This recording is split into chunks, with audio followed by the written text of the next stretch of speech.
Okay, ठीक आहे, चालू करूया आपण. आता बघा, हे जरा स्टेप कोर या ज्या गोष्टी आहेत ह्या बघू, समोर आहेत त्या. काय म्हणले? क्रुसिफॉर्म स्टेप कोर.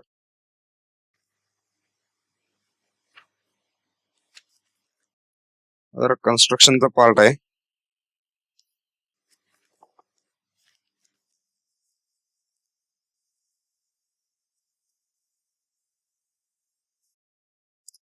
ओके,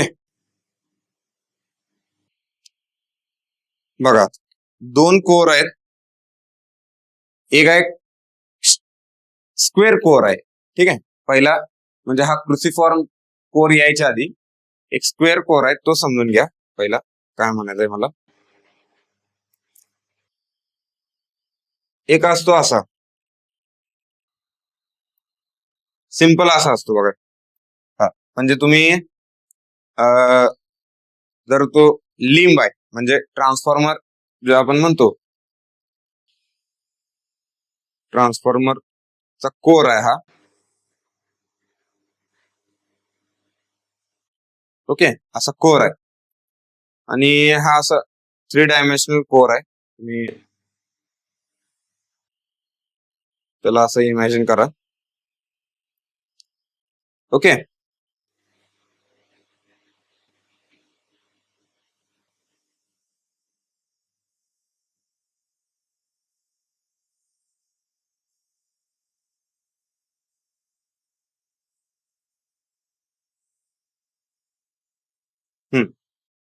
असा 3 डायमेन्शनल दिसतोय.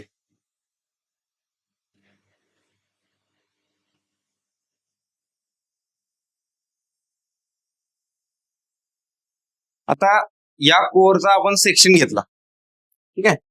समजा इथून कट केला, त्याला इथून असं कट केला, हा कट केला आणि समोरून बघितला तर हा असा दिसणार. हा झाला स्क्वेअर कोर. आता याच्या भोवती ज्यावेळी आपण वाउंड करतोय त्यावेळी थोडस समजून घ्या. याच्या भोवती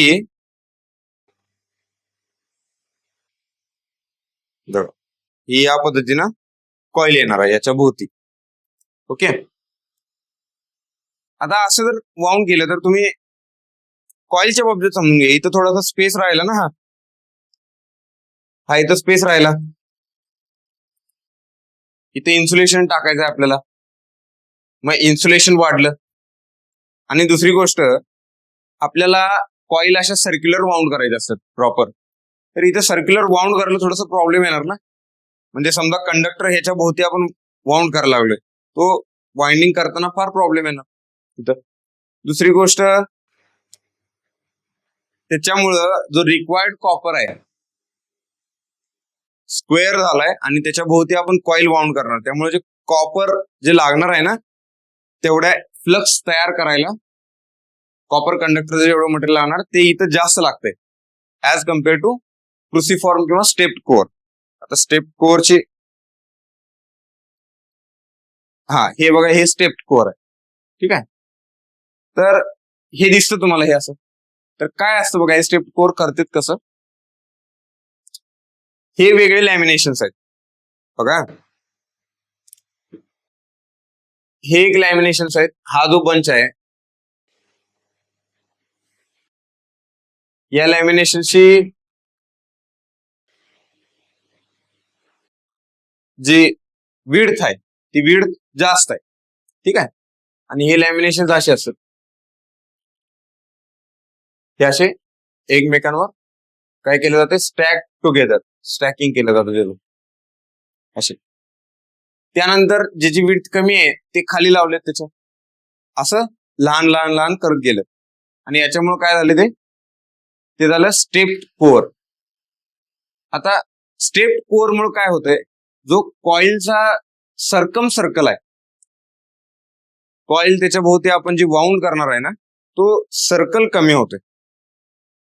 कॉइलचा जो टोटल सर्कमफरन्स येतो तो as compare to square core, तो क्रुसिफॉर्म कोर मध्ये कमी होतो. त्यामुळे रिक्वायर्ड कॉपर जे कॉपर आहे ना ते इथं कमी लागते.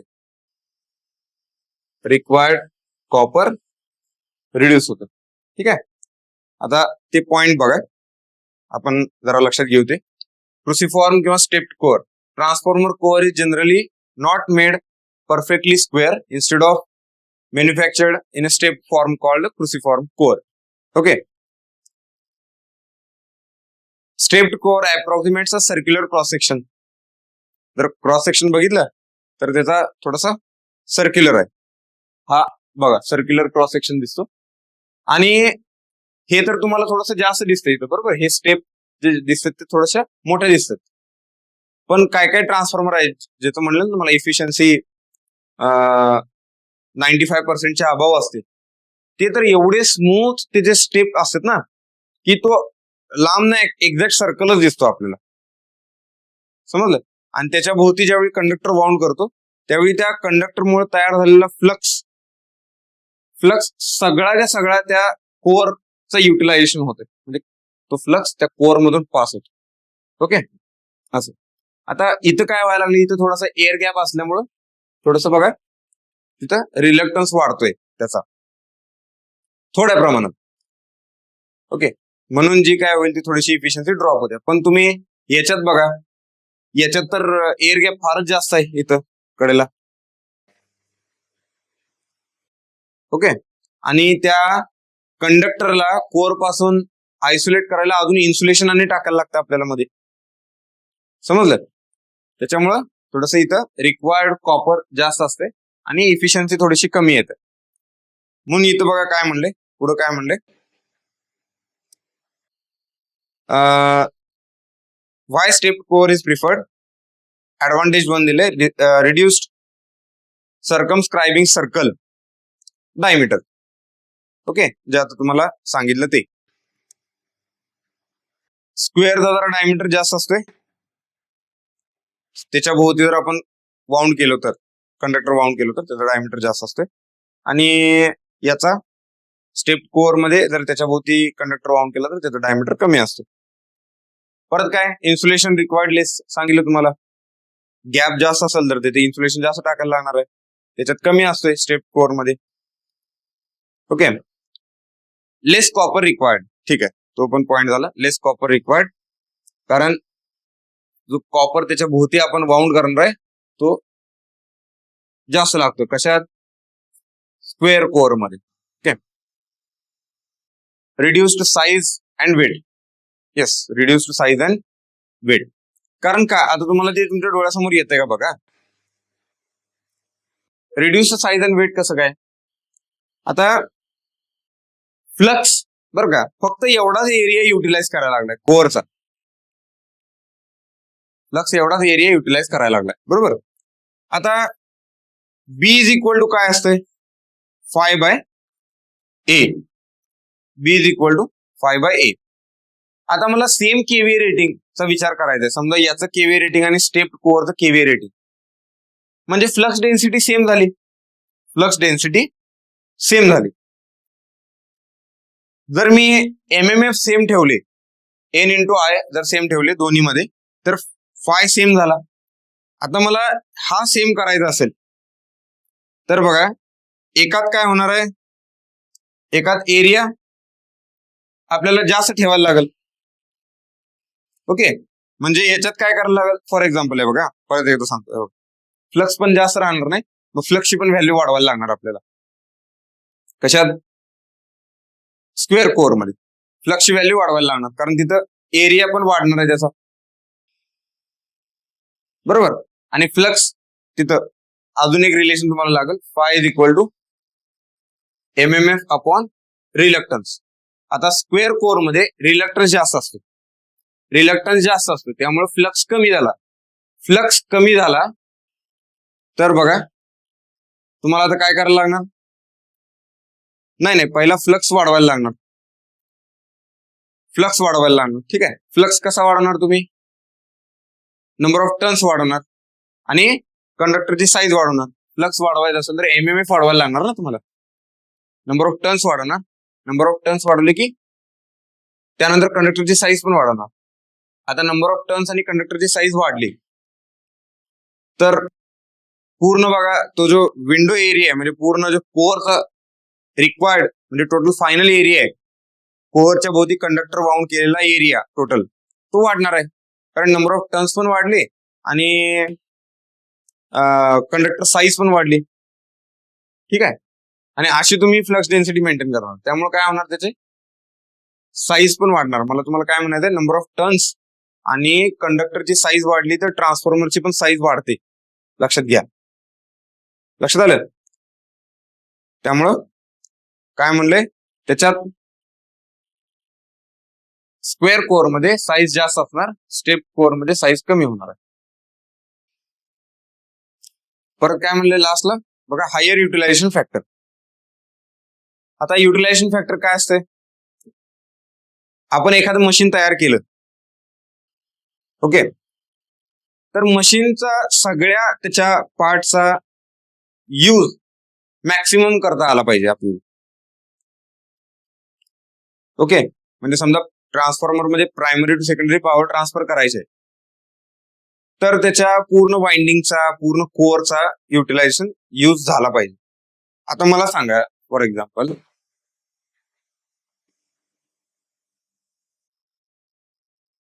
एक छोटस उदाहरण घेऊ आपण, म्हणजे तुम्हाला लक्षात येईल ते युटिलायझेशन काय आहे ते.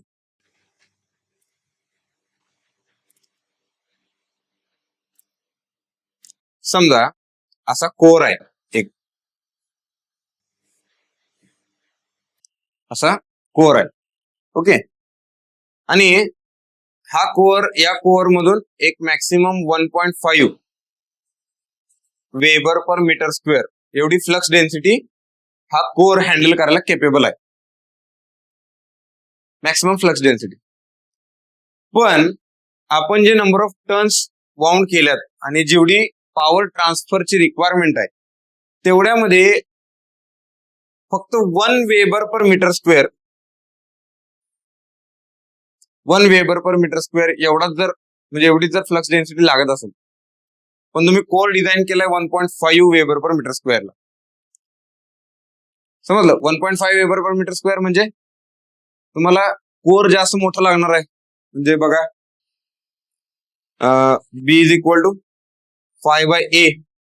बी वाढला, फ्लक्स वाढवायला लागणार तुम्हाला, एरिया पण वाढवायला लागणार. बी वाढवायचा असेल तर,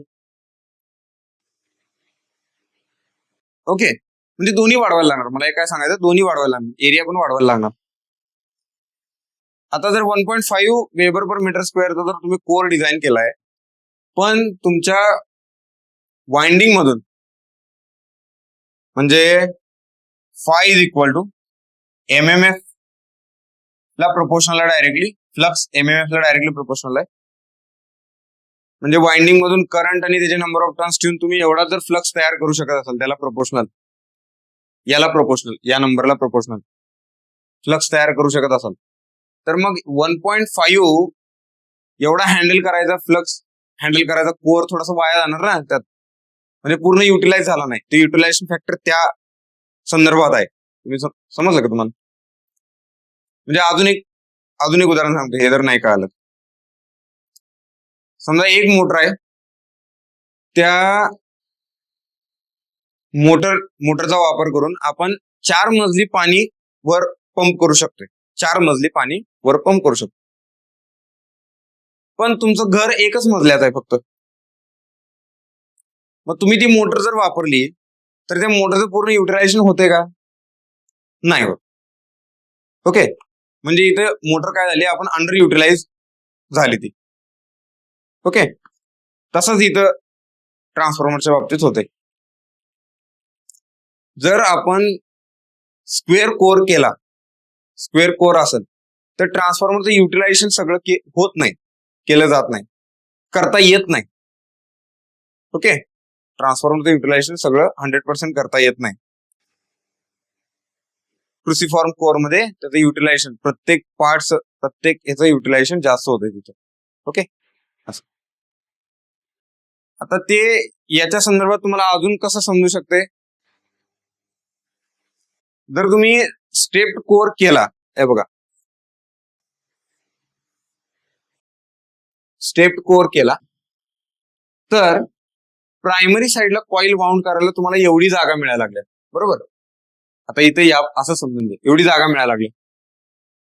तर ही सगळीच्या सगळी जागा युटिलाइज केली जाते स्टेप्ड कोअर मध्ये, बरं का.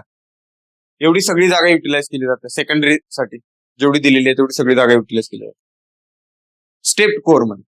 पण जर स्क्वेअर कोअर असेल, स्क्वेअर कोअरच्या बाबतीत काय होते, आपलं डिझाईन एवढं मोठं झालंय, म्हणजे कोअरचं डिझाईन एवढं मोठं झालंय, ठीक आहे, पण कॉईल वाउंड करायची जागा ही एवढीच झाली, म्हणजे एवढी जागा युटिलाइज केली नाही, अंडर युटिलाइज झाली ती. तर कॉईल तुम्हाला वाउंडच करता येईना, समजलं. मग हे काय झालं, ट्रान्सफॉर्मर कोअर अंडर युटिलाइज झाला असं. आता हे जे मी आता तुम्हाला सांगितलं ना, हे तुम्हाला रिझल्ट सांगितलं डायरेक्ट की स्क्वेअर कोअर मुळे कसं होतं आणि स्टेप कोअर मुळे कसं होतं. हे जर डिटेल बघायचं असेल ना, मशीन डिझाईनचा एक टॉपिक आहे, मला जर इंटरेस्ट असेल तर मशीन डिझाईनचं, हा मशीन डिझाईन मध्ये हे ऑथर कोण आहेत त्याचे चांगले, ए के स्वानी. हा ए के स्वानी मशीन डिझाईन, तेच आहेत बहुतेक. मशीन डिझायनिंगला पण त्यांचंच नाव आहे बहुतेक.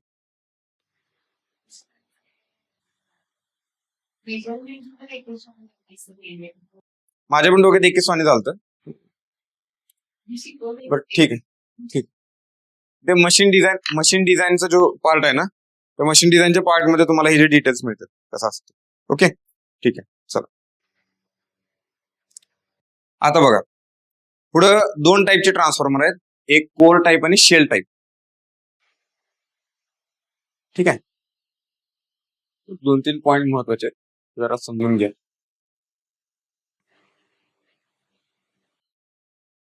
ओके, ट्रान्सफॉर्मर कोर कन्स्ट्रक्शन एक आहे बघा, त्यात इमेज दाखवल्या कोर टाईप आणि शेल टाईप. ओके, हाय काय दिसतं का, त्याच्यावर दिसत नाही. ओके, कोर टाईप आणि शेल टाईप दोन ट्रान्सफॉर्मर आहेत ते. आता कोर टाईप म्हणजे काय असतो, कोर मध्ये असतो वाइंडिंग त्याच्या भोवती असते, वाइंडिंग बाहेर आहे. हे जे कॉपर कलरचं दाखवलंय ना, हे वाइंडिंग आहे. ओके, आणि शेल टाईप मध्ये काय असतो, कोर वाइंडिंगच्या बाहेर असतो. लक्षात घ्या, कोर वाइंडिंगच्या बाहेर असतो तिथे, म्हणजे winding is protected by core, इथं वाइंडिंग अनप्रोटेक्टेड राहते. ओके, आता जरा तिथे डिफरन्सेस बघा. पहिला नंबर ऑफ लिम्सच्या बाबतीत डिफरन्स सांगितलं, 2 लिम्स. आता हे लिम्स आहेत बरं का, हे लिंब आहेत. मी तुम्हाला काल पण हा शब्द वापरला होता डिस्कशन करताना. हे लिंब आहे, हा जो पोर्शन आहे दिस इज लिंब, आणि हा आहे योक. ओके, काय म्हणले, 2 लिम्स 2 योक. आणि इथं काय बघा, 3 लिम्स 2 योक्स. 3 लिम्स 1 2 3 3 लिम्स आणि योक एवढेच आहेत फक्त. ठीक आहे, हे समजलं. पुढे बघा काय म्हणलंय, winding placement, winding on both limbs आणि वाइंडिंग ऑन सेंट्रल लिम फक्त मध्येच आहे. त्यानंतर कोर मध्ये less protected, winding less protected. म्हणजे त्याचा प्रॉब्लेम काय आहे बघा, तुम्ही हा कोर ज्यावेळी तो टँक मध्ये इन्सर्ट करत असताय त्याच वेळी वाइंडिंगला काय तर धक्का लागला, काय तर खोच लागली, खाच लागली तिथं त्या मेटल पार्टशी, वाइंडिंग डॅमेज होऊ शकतात, इन्सुलेशन डॅमेज होऊ शकतात. तसं इथं नाही होत, इथं फार कमी होते. ठीक आहे. त्यानंतर बघा काय म्हणलं, लिकेज फ्लक्स कोर टाईप मध्ये जास्त आहे, शेल टाईप मध्ये कमी आहे. हा पॉइंट फार महत्वाचा आहे बरं का. बाकीचं काय तुम्हाला लक्षात येतंय, पण हे लक्षात ठेवा. आता ते होतंय कसं बघा, कसं लिकेज होतं, ज्यावेळी आपण एखाद्या कोरवर वाइंडिंग वाउंड करतोय त्यावेळी फ्लक्स असा ओरिजिनेट होते, दोन्ही बाजूला सिमेट्रिकल फॉर्म मध्ये फ्लक्स ओरिजिनेट होते. ठीक आहे, दोन्ही बाजूला. इथं हा लिंब आहे, याच्यावर आपण वाइंडिंग वाउंड केले, फ्लक्स फक्त इकडे चालला, इकडचा काय, पण तो थोडासा लीक होतोय flux. Okay. Actually ferromagnetic material असल्यामुळे मी तुम्हाला सांगितलं फ्लक्स मॅक्सिमम या साईडला पास होतोय, मॅक्सिमम 90% पास होतोय, पण 10% थोडासा लीक होतोय, तो लिकेज फ्लक्स जास्त आहे. पण याला नाही बघा. इथं जर कॉईल वाउंड केले आपण तर हा इकडे चाललाय, हा इकडे चाललाय, आणि तो काय होतो, निम्मा निम्मा जातोय बरं का. हा 5/2 आहे, हा 5/2 आहे, आणि हा 5. याला आपण म्हणतो पॅरलल मॅग्नेटिक सर्किट. हे आहे सिरीज मॅग्नेटिक सर्किट. लक्षात आलं? ओके, बघा. हा, पुढे काय म्हणले, पॉवर ट्रान्सफर केपेबिलिटी त्याची कमी आहे. पॉवर ट्रान्सफर केपेबिलिटी लोअर, कारण फ्लक्स लीक जास्त होतं ना, त्यामुळे पॉवर ट्रान्सफर केपेबिलिटी रिड्युसेस, आणि शेल टाईपची जास्त असते. सिरीज मॅग्नेटिक सर्किट हा एक पॉइंट एक्झामला विचारलेला आहे. त्यावेळी एक्झामच्या प्रेशर मध्ये हे लक्षात येत नाही, फार चुकतात एक्झामच्या प्रेशर मध्ये. ओके, हा एक पॉइंट विचारलेला आहे. त्याच्या पुढचा पण पॉइंट महत्वाचा आहे बघा. जो क्रॉस सेक्शन एरिया आहे तो या, हा जो कोर आहे, कोर टाईप, याचा दोन्हीचा सेम असतोय. आणि इथं बघा, इथं काय झालंय, बाहेर फ्लक्स 5/2 आहे, आत फ्लक्स 5 आहे, म्हणजे मध्ये जास्त फ्लक्स पास होतोय. त्यामुळे मधला जो क्रॉस सेक्शन एरिया आहे मधल्या लिम्बचा, तो डबल असतोय as compare to outer limbs. हा पण विचारलेला आहे क्वेश्चन ह्याच्यातले. म्हणून म्हणजे हे जो डिफरन्स घेतला ना मी, हा डिफरन्स याच्यासाठीच घेतला होता, क्रॉस सेक्शन एरियाचा. हा क्वेश्चन विचारलेला. ओके,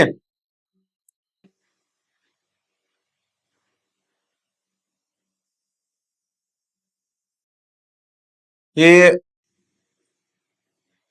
प्रमोशनल एक्झामच्या पेपरमध्ये ह्याच्या रिलेटेड क्वेश्चन जास्त बघितले. म्हणजे प्रमोशनल एक्झामचे ज्यांच्याशी बोलणं झालंय का नाही, तर त्यांनी बऱ्याच अशा आधीच्या ज्या एक्झाम आहेत, जुन्या एक्झाम, जो पॅटर्न रिपीट व्हायला तो, असे डिफरन्सचे जे पॉइंट आहेत ना, त्याच्यावर जास्त क्वेश्चन विचारले जातात बघा. ठीक आहे, म्हणजे तो एक पॉइंट नोट करून ठेवा. जिथे जिथे तुम्हाला दोन ह्याच्या पॉइंट मधले डिफरन्सेस बघायला मिळतील, त्या डिफरन्सेसचे पॉइंट आवर्जून करा ते. ठीक आहे, स्किप करू नका. ठीक आहे, त्यानंतर बघा पुढे काय म्हणले, मोर कॉपर रिक्वायर्ड. कोर टाईप मध्ये जास्त कॉपर लागते, शेल टाईप मध्ये कमी कॉपर लागते. Copper requirement. ओके, लेस इन्सुलेशन रिक्वायर्ड, मोर इन्सुलेशन. ठीक आहे, म्हणजे त्याचं पण रिझन बघा काय आहे ते. आता इथं दिसतं तुम्हाला, आपण पहिला काय म्हणतो तो, की फक्त एका साईडला एक वाइंडिंग, म्हणजे प्रायमरी वाइंडिंग आणि सेकंडरी वाइंडिंग असं, पण ऍक्च्युली तसं नसते. म्हणजे थोडं जसं आपण आता डेप्थ मध्ये चाललोय तसं लक्षात येईल तुम्हाला. आपण पहिली स्टेप आपली स्टडीची काय होती बघा, कसं असते, सगळ्या गोष्टी स्टार्टिंगला शिकून चालत नाही ना, पहिल्यांदा थोडस पहिला बेसिक व्हायला लागते. मग पहिल्या बेसिक मध्ये आपण काय शिकलो, हा कोर आहे इथं, हा कोर आहे असं, इथं प्रायमरी, इथं सेकंडरी. समजा हे एलव्ही असेल, हे एलव्ही, हे एचव्ही. पहिला असं इमॅजिन केलं आपण. ठीक आहे, परत थोडस पुढे गेलो, परत आणि शिकताना असं लक्षात आलं की असं पण नाही होत. काय होतंय बघा, पहिला इथं ही एलव्ही असते, ही एलव्ही, आणि इथं पण एलव्ही असते, मग इथं पण एलव्ही, आणि याच्यावर एचव्ही, याच्यावर एचव्ही. असं वाइंडिंग केलं जाते. ओके, परत लक्षात आलं की हे असं पण नाही, म्हणजे एलव्ही इथं असं पण नाही करत. मग काय करतात, मग अजून ह्याच्या पुढची स्टेप, ते पण पुढं आहे, ते पण पुढे लक्षात येईल तुम्हाला. मग काय करते ते बघा, असं असतंय हे. ओके, काय करतो, इथं एलव्ही, परत अजून एक खाली एलव्हीचं वाइंडिंग दिसत नाही काय? हे बघा इथं दाखवतो काढून. हा कसं करतात हे बघा. इथं एलव्ही, इथं एक एलव्ही, इथं एक एलव्ही, इथं एक एलव्ही. जे टोटल एलव्हीचं वाइंडिंग होतं ते 4 सेक्शन मध्ये डिवाइड केलं. ठीक आहे, एलव्ही एलव्ही असं केलं. आणि याच्यावर एचव्ही केलं. याच्यावर इथे एचव्ही, इथे एचव्ही, इथे एचव्ही, इथे एचव्ही. मग हे काय केले, हे जोडले परत असे, हे जोडले, हे असं कनेक्शन करतात, इंटरकनेक्शन करतात तुझं. ठीक आहे, हे असं म्हणजे ही मॅक्सिमम फायनल स्टेज. ते आहे पुढं. आता ते का करतो, इंटरलिव्हिंग असतं, वाइंडिंग इंटरलिव्हिंग असतं. तर ते कसं करतात, फोर्सेस इलिमिनेट करायला करते, ते पुढे बघूया आपण. इथं लक्षात घ्या, ऍक्च्युअली तसं असतं ते. मग ज्यावेळी कोर टाईप मध्ये असं वाइंडिंग करतो आपण, एवढं कोर टाईप दाखवलं ना मी, तर बघा कोर पासून एलव्ही वाइंडिंगला पहिला इन्सुलेट करायला लागणार, तिथे इन्सुलेशन टाकलं. एलव्ही पासून एचव्ही ला परत इन्सुलेट करायला लागणार, तिथे इन्सुलेशन टाकलं. समजलं? असं 4 ठिकाणी करायला लागणार आहे तुम्हाला, वेगवेगळं वेगवेगळं. इथं बघा तसं आहे का? नाही. इथं मध्ये एलव्ही वाइंडिंग आहे, त्याच्यावर एचव्ही वाइंडिंग आहे, दोनच इन्सुलेशन टाकलं. ठीक आहे, असं इन्सुलेशन कमी लागतं तिथे. हा, आता हा एक पॉइंट सगळ्या महत्वाचा, हा बेस्ट ऍप्लिकेशनचा जो पॉइंट आहे. High voltage low current, high voltage low current. Okay, आणि हा low voltage high current, low voltage high current. याला कमी इन्सुलेशन लागते ना. हा,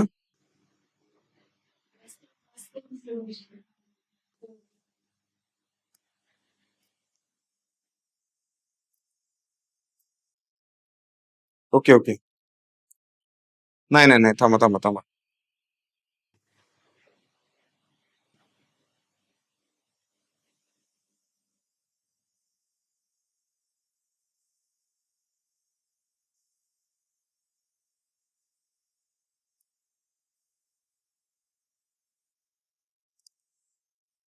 नाही नाही, ऍक्च्युली काय म्हणणं आहे त्यांचं, शेल मध्ये जास्त इन्सुलेशन लागते. सॉरी, माय मिस्टेक. शेल मध्ये जास्त इन्सुलेशन लागते, इन्सुलेशन रिक्वायरमेंट इथं जास्त आहे. ओके, हा. आता ते त्यांनी काय एक्सप्लेनेशन काय आहे बघा त्याचं. शेल मध्ये ज्यावेळी आपण वाइंडिंग बाउंड करतो त्याचं, तर पूर्ण वाइंडिंग इथं सेंट्रल लिंकवर येतं ना. म्हणजे इथं बघा तुम्ही 4 सेक्शन, म्हणजे 4 सेक्शन मध्ये डिवाइड केले, एलव्ही एचव्ही थोडंसं डिवाइड केलं तिथं. इथं तसं नाही, इथं पूर्ण वाइंडिंग एकाच ह्याच्यावर आणायला लागल्यामुळं तिथं जे इन्सुलेशन लावायला लागते, अमाऊंट ऑफ इन्सुलेशन तिथं युज करायला लागतं ना, ते ऍज कम्पेअर टू कोर पेक्षा जास्त आहे तिथं. ठीक आहे, ओके. ते तेवढं पॉइंट करेक्ट करा, चुकलं तिथं.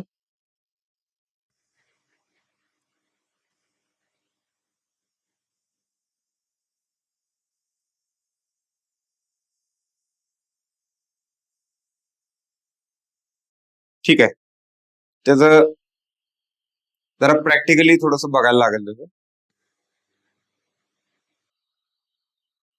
ठीक आहे. इन्सुलेशन शेल मध्ये जास्त युज करायला लागते, लक्षात ठेवा पॉईंट. ठीक आहे, शेल मध्ये जास्त युज करायला लागते, आणि त्याच्यामुळं जास्त इकडे युज करायला लागतं, त्याच्यामुळे बघा इकडे कमी युज करायला लागते. म्हणून हाय व्होल्टेजचं याचं ऍप्लिकेशन आहे आणि लो करंट.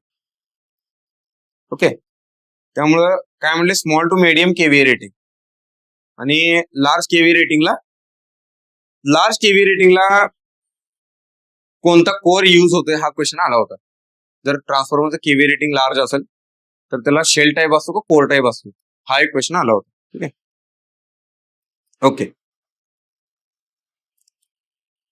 पुढे बघा, पुढचा point, constructional features of transformer winding. आता दोन आहेत आपल्याकडे कंडक्टर, अल्युमिनियम आणि कॉपर. कॉपर जास्त वापरला जातो. ठीक आहे, खाली पण लिहिलंय त्याचे higher conductivity better mechanical strength कॉपरची. कॉपर फार म्हणजे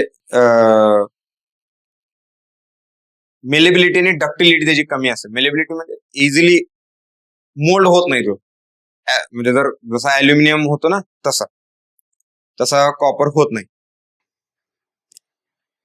Aluminum winding are commonly used in distribution transformer because of lower cost and lighter weight. Okay, distribution transformer मध्ये ते, आणि जे पॉवर ट्रान्सफॉर्मर असतात मोठे लार्ज केव्ही रेटिंगचे, तिथं कॉपर कंडक्टर वापरला जातो.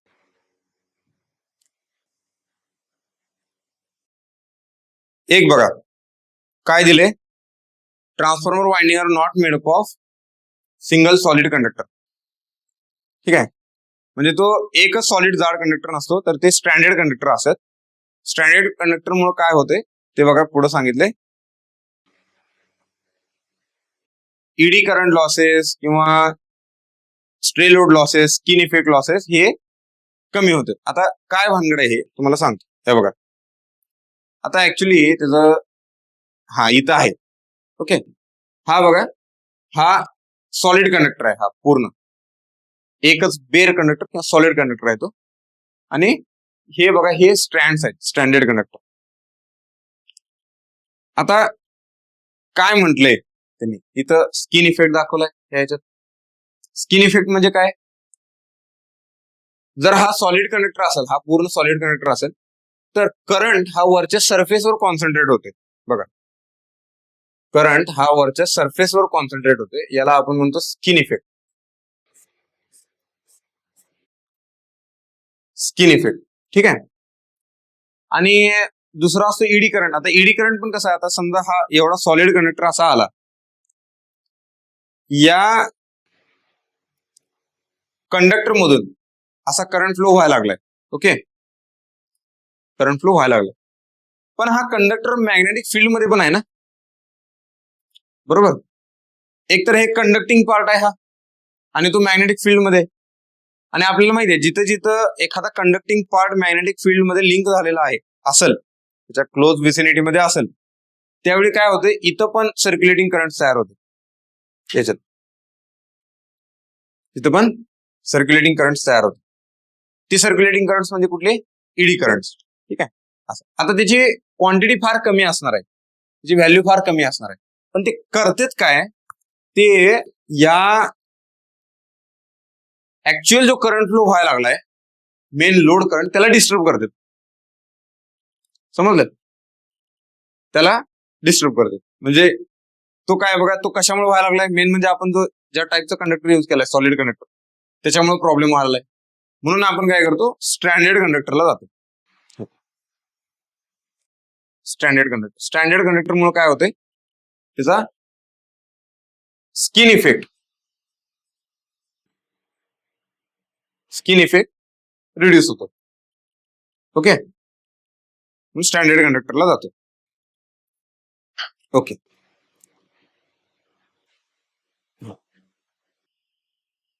आता बघा काय म्हटलं इथं, standard conductor to reduce these losses transformer winding are manufactured using standard conductor. ठीक आहे, सांगितलं तुम्हाला स्टँडर्ड कंडक्टर कसे असतात ते. त्याच्यामुळे बघा काय होते, एडी करंट लॉसेस. आता स्ट्रे लोड लॉसेस काय आहे, एडी करंट लॉसेस रिड्यूस होतात, स्ट्रे लोड लॉसेस रिड्यूस होतात, improve current distribution and reduces AC resistance. आता रिड्युसेस एसी रेजिस्टन्स म्हणजे ते तुम्हाला लक्षात आलं असेल, थोडस विचार केला. एक कंडक्टर आहे, त्याच्याऐवजी आपण छोटे छोटे कंडक्टर सगळे असे लावलेले आहेत, आणि इफेक्टिव्हली बघितलं तर ते सगळे पॅरलल आलेत ना एकमेकांच्या. दोन्ही साईडला जर व्होल्टेज लावलं तर ते छोटे छोटे स्ट्रँड्स पॅरलल आलेत. पॅरलल आले की इफेक्टिव्ह रेजिस्टन्स थोडासा ड्रॉप होते. समजलं का? ओके, आपल्याकडे तसं स्टँडर्ड कंडक्टर्स होते माझ्याकडे, बघतो आहेत का, तुम्हाला दाखवत होते, ते पण आहेत माझ्याकडे. लक्षात आलं हे स्टँडर्ड कंडक्टर्स.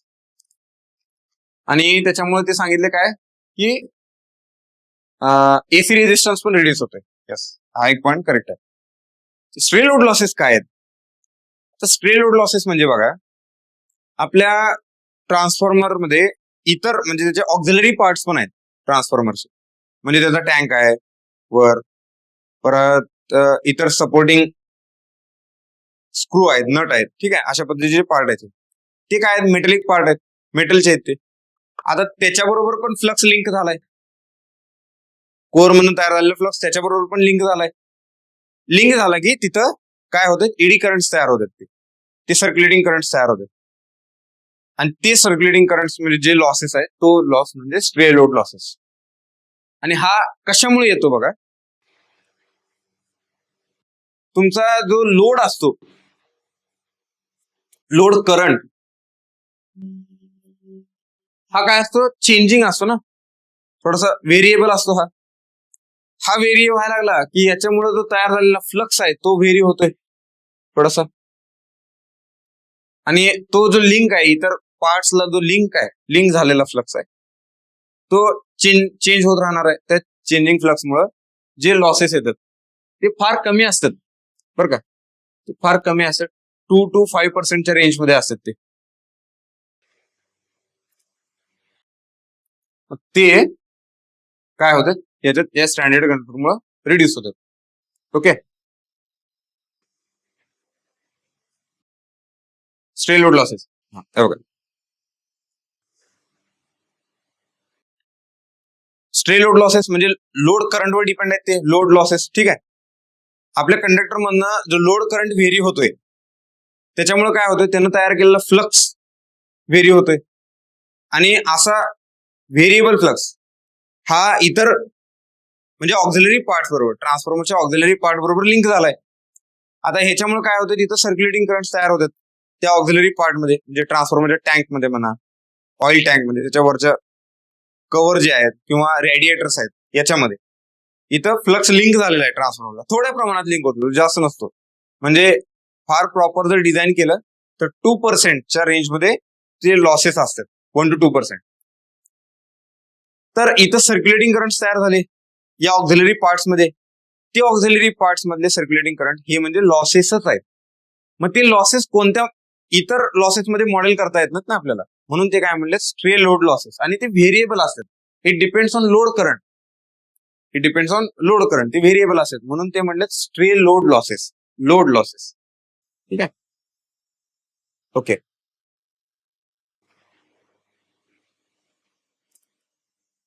पुढे बघा, skin effect is a tendency of alternating current to flow near the outer surface of the conductor, flow the outer surface of the conductor.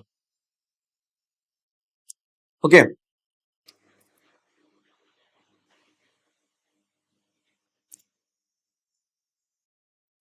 तर त्याला आपण म्हणतो स्किन इफेक्ट. आणि skin effect proportional to D square, skin effect proportional to D square, हे लक्षात ठेवा. जर त्याचा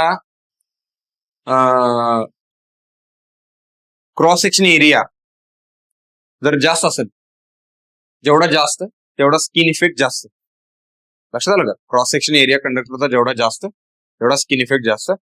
म्हणून आपण स्टँडर्ड कंडक्टर्स मध्ये काय केले, एकच जो क्रॉस सेक्शन एरिया आहे, हा जो क्रॉस सेक्शन एरिया आहे याला आपण या सगळ्या क्रॉस सेक्शन एरियाला या छोट्या छोट्या क्रॉस सेक्शन्स मध्ये डिवाइड केलं, या छोट्या छोट्या अशा क्रॉस सेक्शन्स मध्ये डिवाइड केलं. ओके, छोट्या छोट्या मध्ये डिवाइड केलं, प्रत्येकाचा एरिया ए असेल, आणि त्याला जर मी एन न मल्टिप्लाय केलं तर तो बघा एन ए असं येणार. ओके, छोटे छोटे एरिया सगळे ऍड करत गेलो, टोटल एरिया बांधला. ओके, तर ते जितका एरिया कमी आहे, क्रॉस सेक्शन एरिया कमी, तितका स्किन इफेक्ट कमी. ओके, ठीक आहे. पुढं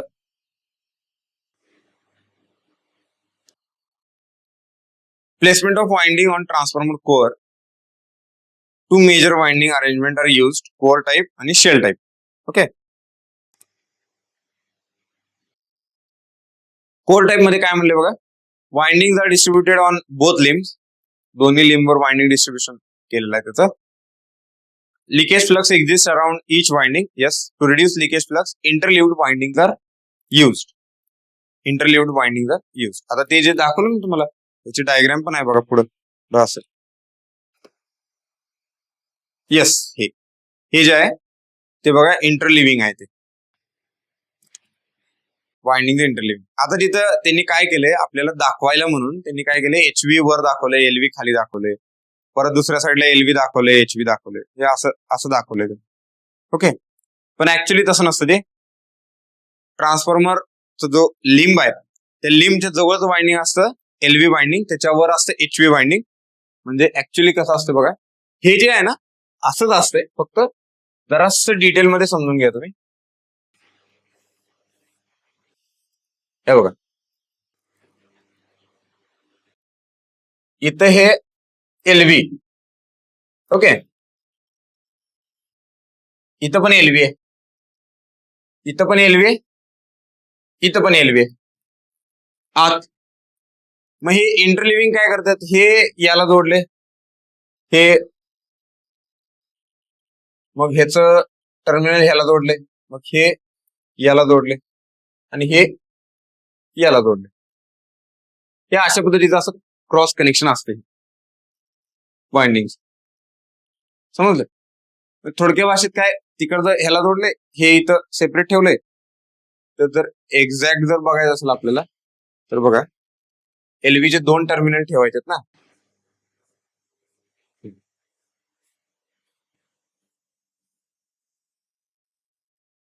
बघा, हे याला जोडलं असं.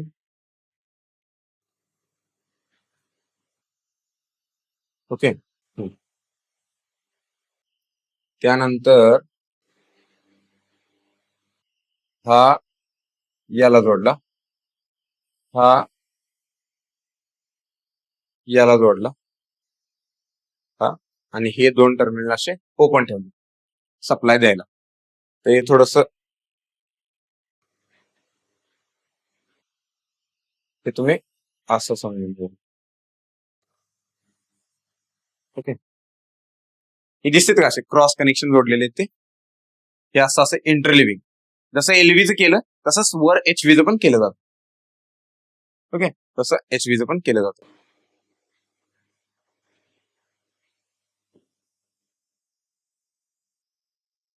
बघा,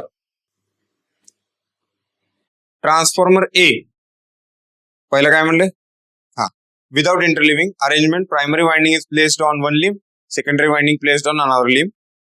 MMF difference, magnetic potential difference between point A and point B. Okay,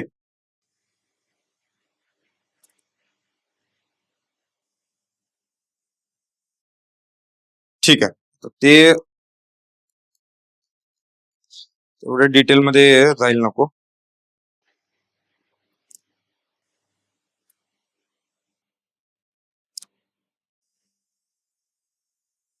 जर बघायचंच म्हणलं, ठीक आहे, तेवढं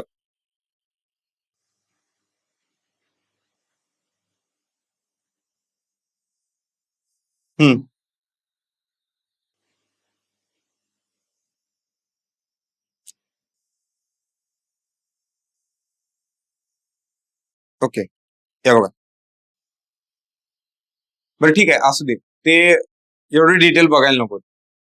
म्हणजे एवढं डिटेल येत नाही. फक्त हे बघा काय असतं तिथं, फक्त एवढं लक्षात ठेवा की विदाउट इंटरलिव्हिंग काय येतं. आता आपण जे हे वाइंडिंग दाखवलंय बघा, इथं जर पॉइंट ए म्हणला तुम्ही, इथं जर पॉइंट बी म्हणला, असं इमॅजिन करा. काय आता काय म्हणलंय, without interleaving magnetic potential difference between point A and B, N1 I1 दिलाय. ठीक आहे, म्हणजे प्रायमरी वाइंडिंग फक्त एका लिंबवर टाकले आणि सेकंडरी वाइंडिंग दुसऱ्या लिंबवर टाकले, असं जर असेल तर MMF AB, एबीचा MMF म्हणजे बघा हे असं असेल. इथं प्रायमरी, इथं सेकंडरी, इथं ए पॉइंट, इथं बी पॉइंट. ओके, जर असं असेल तर रिझल्ट काय म्हणतो त्याचा, higher leakage flux, lower coupling coefficient आणि poor magnetic coupling. Transformer B, primary winding is divided into 2 equal parts. म्हणजे लिंब, एका लिंबवर निम्म, दुसऱ्या लिंबवर निम्म असं जर असेल तर बघा त्याच ए बी पॉइंट मध्ये, या ए बी पॉइंट मध्ये, आता इथं निम्म वाइंडिंग आहे ना, एलबी वाइंडिंग इथं निम्म आहे, इथं निम्म आहे. मग जो एमएमएफ डिफरन्स आहे तिथं तो काय झाला, हाफ झाला. लक्षात आलं?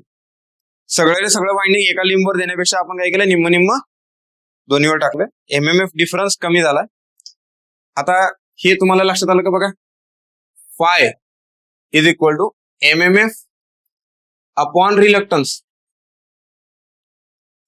एमएमएफ अपॉन रिलक्टन्स म्हणजे फ्लक्स जो तयार होतो तो कशाला डिफरन्स असतो, कशाला रिस्पॉन्सिबल असतो, एमएमएफ ला. बरोबर? याला तुम्ही ईएमएफ सारखंच ट्रीट करून बघा आणि फ्लक्स म्हणजे करंट ट्रीट करून बघा. ओके, आपण काय करतो, जितका म्हणजे समजा हाय व्होल्टेज वाइंडिंगला एचव्ही, ह्याला काय करतो आपण, बरं नको ते जर एक्झाम्पल घेतलं तर तुम्हाला आणि कन्फ्युजन होईल. पण इथं असं डायरेक्ट रिलेशन समजून घ्या, जर एमएमएफ कमी केला मी तर फ्लक्स कमी होणार. फ्लक्स कमी झाला तर लिकेज फ्लक्स कमी, लिकेज फ्लक्स कमी. लक्षात आलं? असं. मग त्यांनी काय केले, मॅग्नेटिक पोटेन्शियल डिफरन्स कमी केलेत, म्हणजे एमएमएफ कमी केलेत. त्याच्यामुळं लिकेज फ्लक्स रिड्यूस होतो थोडा. म्हणून बघा तिथं काय म्हणले, इंटरलिव्हिंग केल्यामुळं एमएमएफ एबी म्हणजे magnetic potential difference between 2 points हा काय झाला, N1I1/2. Okay, leakage flux reduce, result काय झाला त्याचा, better coefficient, coupling coefficient increases, better transformer action. Key observation काय आहे, leakage flux depend on the magnetic potential difference. Leakage तेच सांगितलं तुम्हाला, leakage flux depend on magnetic potential difference म्हणजेच MMF point A and B. Transformer B has much lower leakage flux then transformer ए. जे इंटरलिव्ड वाइंडिंगचा जो transformer आहे त्याचा leakage flux कमी होतो. ओके,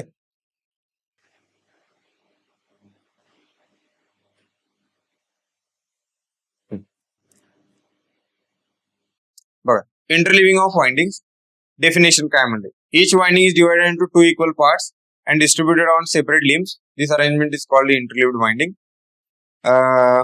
परत आलं बहुतेक ते, ठीक आहे. The primary purpose is to reduce magnetic leakage flux to improve coupling between windings. Okay, each winding is divided into 2 equal parts. Parts are placed on separate limbs. Okay, leakage reactance decreases, voltage regulation improve, coupling coefficient increases. हे थोडंसं लक्षात ठेवा. हे जे point दिलेले voltage regulation, आता हे कसं आहे, व्होल्टेज रेग्युलेशन, कपलिंग कोएफिशिएंट हे सगळे याच्यावर डिपेंड आहेत, लिकेज फ्लक्सवर डिपेंड आहेत. Five leakage.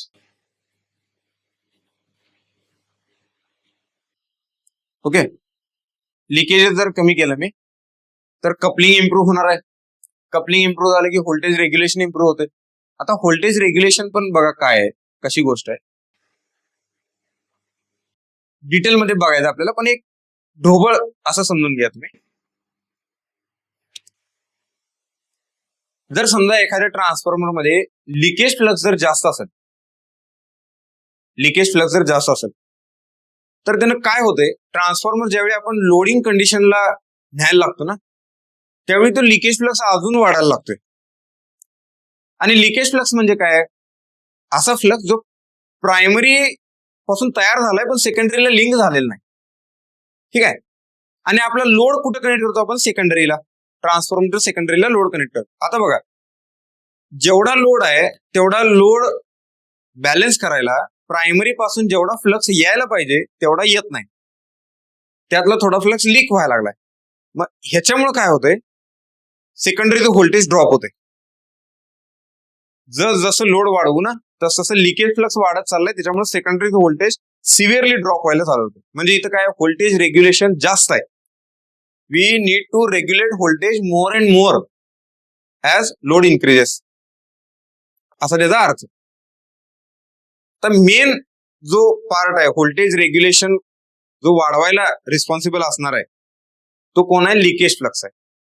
त्यालाच जर आपण कंट्रोल केलं तर व्होल्टेज रेग्युलेशन इम्प्रूव्ह. आणि बेटर व्होल्टेज रेग्युलेशन म्हणजे काय असतं? No load to full load, change in secondary voltage is nearly equal to 0. त्याला म्हणायचं बेटर व्होल्टेज रेग्युलेशन. ओके, ठीक आहे.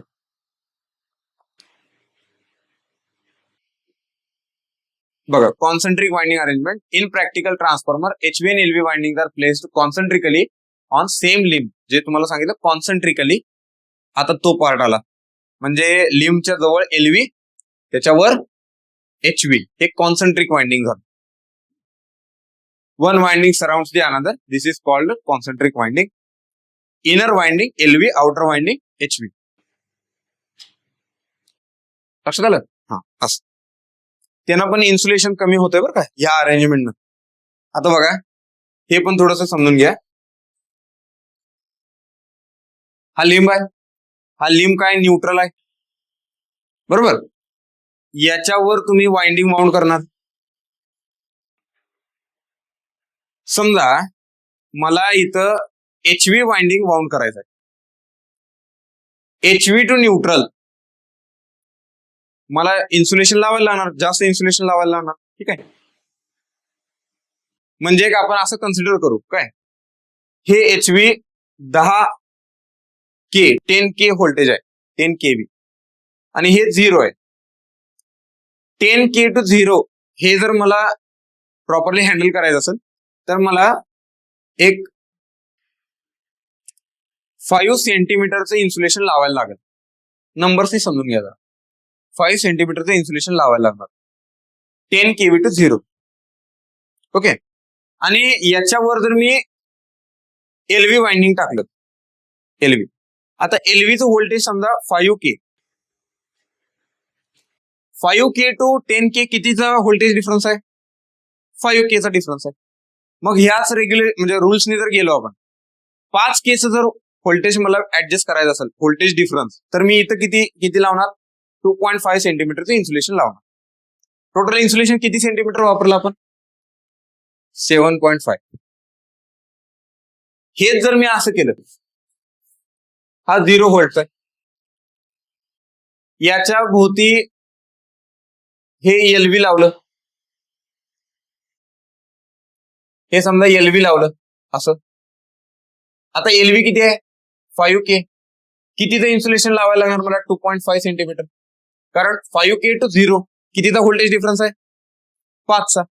आणि याच्यावर जर समजा मी HV लावलं, याच्यावर जर HV लावलं असं, तर इथं कितीचा व्होल्टेज डिफरन्स आहे? हे 10K आहे आणि हे 5K आहे. कितीचा व्होल्टेज डिफरन्स आहे? व्होल्टेज डिफरन्स 5चा आहे ना, तर किती इन्सुलेशन लावायला लागणार? 2.5 सेंटीमीटर. इथं टोटल इन्सुलेशन किती वापरलं? 5 सेंटीमीटरचं. इथं किती वापरलं? 7.5. म्हणजे बघा, जर वाइंडिंगच्या जवळ जर मी HV वापरलं तर मला इन्सुलेशन जास्त लावायला लागते, आणि वाइंडिंगच्या जवळ जर LV वापरलं मी तर इन्सुलेशन कमी लावायला लागते. ठीक आहे, ओके. आणि ह्यालाच काय म्हणतात? Concentric winding. हे जे वाइंडिंग असतं दिस is concentric winding type.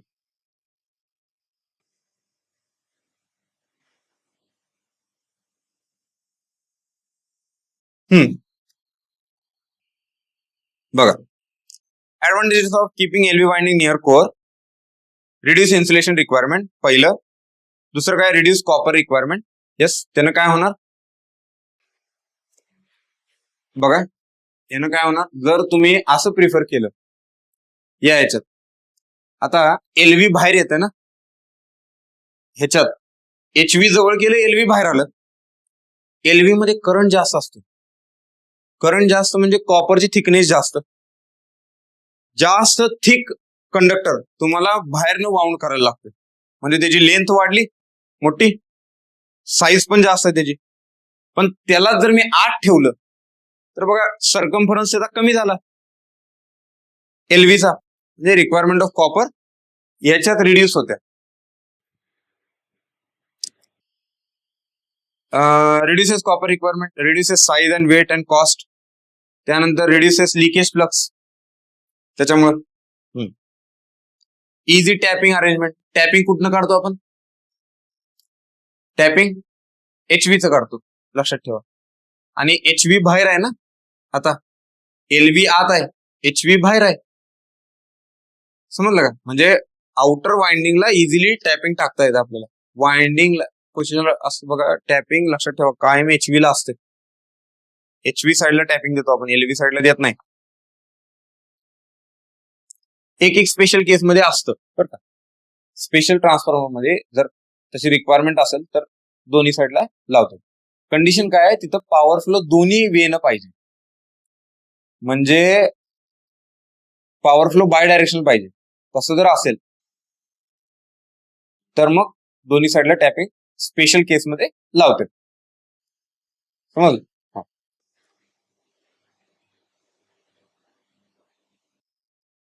Important conclusion बघा, शेवटची स्लाइड आहे ही. Important conclusion, separate limbs without interleaving. If primary and secondary windings are placed on separate limbs without interleaving, current must flow in proper direction to satisfy transformer action. Okay, leakage flux increases. तो point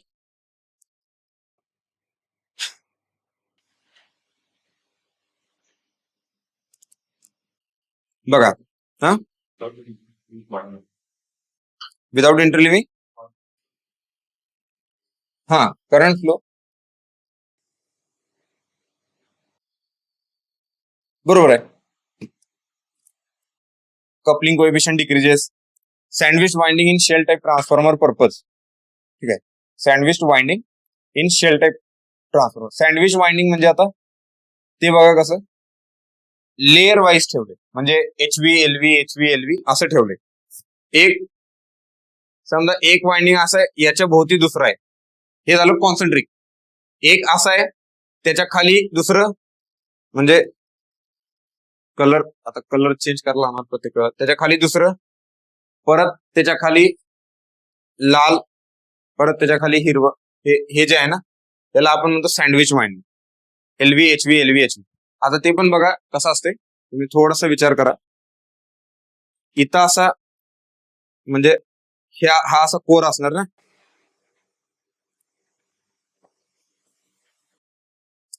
बऱ्याच जणांचा हा पण आलेला question आहे एक्झामला.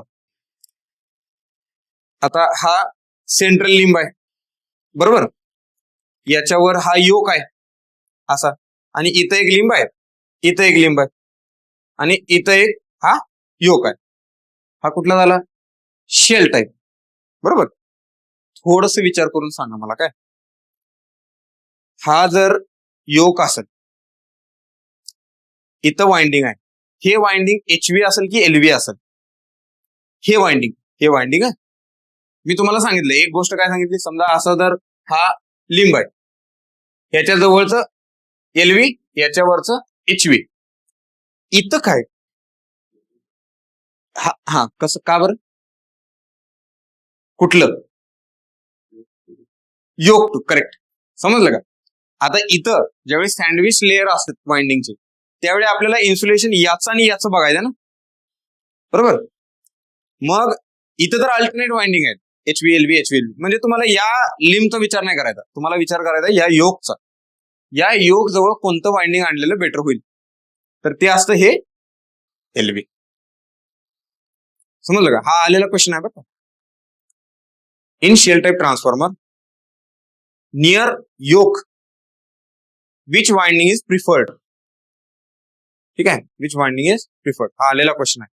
कारण या winding पासून या योक पर्यंत पण इन्सुलेशन लावायला लागते, इन्सुलेशन टाकायला लागतं. जर तिथे LV वाइंडिंग असेल तर इन्सुलेशन कमी टाकायला लागणार, ठीक आहे. Okay. Sandwich winding in shell type transformer. Main purpose using sandwich winding arrangement in shell type transformer is to reduce magnetic leakage flux, to improve coefficient of coupling, to improve voltage regulation. Yes, तेच आहे. Leakage flux reduction बघा, interleaved winding आणि sandwich winding. Sandwich winding मध्ये leakage flux 5/4 होतोय. Okay, पण ते shell type मध्ये लावायचं असतं, ते कोर टाईप मध्ये नाही लावू शकत आपण. The sandwich winding provided better coupling and lower leakage flux than interleaved winding. ठीक आहे. Symmetrical distribution of winding in shell type transformer, winding must be distributed symmetrically about central limb. Correct arrangement, typical arrangement बघा, फार चांगलं दिलंय त्यांनी इथं. हा फार महत्वाचा पॉइंट आहे. हा थोडासा टिपिकल अरेंजमेंट LV/2 म्हणजे हा जर असेल, त्यात मी पहिलाच मला सांगितलं LV वाइंडिंग पहिला, त्याच्यात आणि त्यांनी स्पेसिफिकली काय सांगितलंय LV/2 निम्मच टाकायचं, परत HV, परत LV, परत HV, परत LV/2 आणि हा सिक्वेन्स मेंटेन करायचा. समजलं? म्हणजे बघा, हे LV/2, आता हे पण काय असणार आहे हे जर बघितलं, हा ठीक आहे, म्हणजे टोटल समजा HV वाइंडिंग जर मी ऍड केलं, टोटल HV वाइंडिंग 2 झालं आणि LV वाइंडिंग टोटल ऍड केलं तर ते 2 झालं. म्हणजे ह्याचा अर्थ कळाला तुम्हाला? ह्याचा सिंपल अर्थ कळाला का? हे बघा, नाही कळाला. आहे बघा, समजा हा सेंट्रल लिंब आहे आणि LV चे नंबर ऑफ टर्न्स आहेत 1000 आणि HV चे नंबर ऑफ टर्न्स आहेत 10,000. जरा जास्तच मोठे घेतलं ते, जरा लहान घेऊ, लयच मोठे. हे 10 आणि हे 100 घेऊ. HV चे नंबर ऑफ टर्न्स एवढे. आणि मला किती लेअर करायचे? समजा मला 4 लेअर करायचे किंवा 5 लेअर करायचे. 5 लेअर करताना किती आलं ह्याचं? ह्याला जर डिवाइड बाय 5 केलं, याला डिवाइड बाय 5 केलं, तर एका लेअरला किती आले ह्याचे? इथं 2 आले, 2 टर्न्स. इथं किती आले? 10 टर्न्स. पण टाकताना कसं टाकतो बघा, आपण LV ला वर ठेवायचं ना. समजा हा वरचा पोर्शन आहे, हा काय योक आहे, 2 टर्न आले ते एकाला, पण मी टाकताना कितीच टाकला? इथं एकच टर्न टाकला फक्त, त्याच्या निम्मा, याला एकच टाकला, हा एकच टाकला. त्यानंतर त्यानंतर बघा HV चे टर्न्स ते किती? 10, हे 10, परत LV चे 2 टाकायचे, हे 2. समजलं का? म्हणजे बघा काय केलं, इथं LV/2 केलं, इथं 10 टाकले, इथं 2 टाकले, परत इथं 10 टाकले, परत इथं 2 टाकले, परत इथं 10 टाकले. किती झाले? अजून खाली जायला लागणार आपल्याला. 10, 2, 10, 2, 10, 2, परत 10, परत 2. किती झाले? 1, 2, 3, हा इथं 20 येणार नाही काय? 20, 20, 20, 20, 20. म्हणजे तुम्हाला थोडस हे आता लईच हे झालं. हे बघा काय आले, आपण 10 टर्न्स LV चे घेतले, HV चे 100 घेतले, 5 लेअर करायचे. म्हणजे इथं एक झाली LV ची लेअर, त्यानंतर HV, त्यानंतर आता LV थोडस मी साईज मोठी केली बघा त्याची, इथे LV/2 आहे, HV, त्यानंतर LV, त्यानंतर HV. किती झाले? हा, परत LV, परत HV. 1, 2, 3, 4 झाले.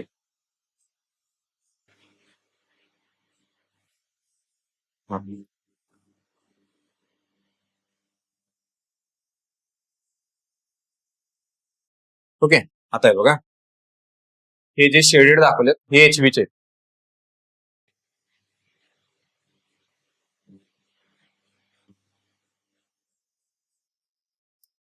हा, हे किती झाले? हे 20 20 20 20 20, हे किती झाले? 100 100 झाले. ठीक आहे, हे किती झाले बघा? हे 2 2 2 2 झाले. आणि हे निम्मे निम्मे 1 आणि 1. आणि इथं काय असणार? हा योग, आणि इथं असणार योग. सँडविच वाइंडिंग असं केलं जातं. फार महत्वाचा पॉईंट होता तो. जर एखाद्याने इथं जर क्वेश्चन उचलायचं म्हणले या पॉईंटवरनं, तर याच्यावर पण क्वेश्चन फ्रेम होऊ शकतो. लक्षात घ्या, जे योगच्या जवळच वाइंडिंग असतं ते निम्म निम्म वाइंडिंग असतं. म्हणजे जेवढे लेअर करायचे त्या लेअर मध्ये जेवढा काउंट येणार त्याच्या निम्म. Okay,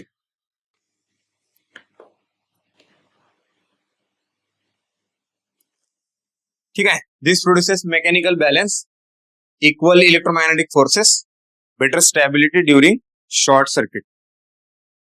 better stability during short circuit. Okay, तो ह्या जो स्टॅबिलिटीचा पोर्शन आहे ना, तो उद्या बघूया आपण लेक्चरला. मॅग्नेटिक फोर्सेस पण आहेत त्यात, रेडियल फोर्सेस आणि ऍक्सियल फोर्सेस, ते कसे वाइंडिंग वर ऍक्ट होतात ते बघू उद्याच्या पॉइंटला बघू. ठीक आहे, थांबूया इथे.